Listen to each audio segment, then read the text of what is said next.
что имеем, что получилось. Значит, вот такой якутского типа нож. Вот.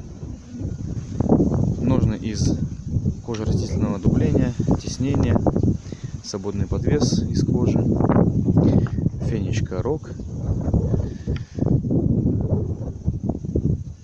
прошита вощеной нитью. Значит, пропитка и деревянная вставочка внутри. Сам нож еще не точил, времени пока нет на него. Вот, 95Х18 сталька. И сувель или кап дуба дальневосточного. Тонированный, имеет вот такой интересный окрас.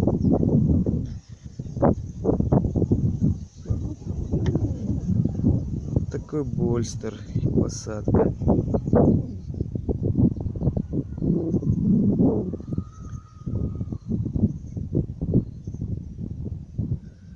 Сам ножичек небольшой, такой больше грибной.